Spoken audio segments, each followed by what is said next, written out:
قبل اي حاجه كده عايزك الاول تسمي الله وتصلي على النبي في الكومنتات، وعايزك بص تعمل لي متابعه جميله كده زيك، عشان ان شاء الله باذن الله عايزين نوصل 2000 متابع في اقل من اسبوعين.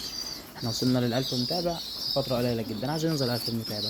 ده بقى مميزات ايه الحمام السايب زي ما قلت لك. انا طبعا الحمام زي ما انتم شايفين حاطط له طوب في الارض، وحاطط له ايه طواجن في الارض. شايفين الحمام؟ انا عن نفسي انا ما اعرفش مين ابن مين.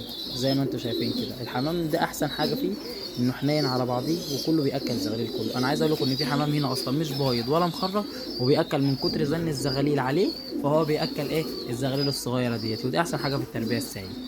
فبجد يعني مش بشكر في التربيه السائل عشان انا بربي سائل بس، زي ما انتم شايفين حنيه الحمام وجماله وتاكيله. حتى الاسترالي اللي هو تاكله احيانا بيبقى ضعيف، مش مثلا استرالي سيحن، لا الاسترالي العادي بياكل زي ما انتم شايفين عامل ازاي. فبجد والله العظيم نصيحتي ليك ربي حمام سايب وانت الكسبان.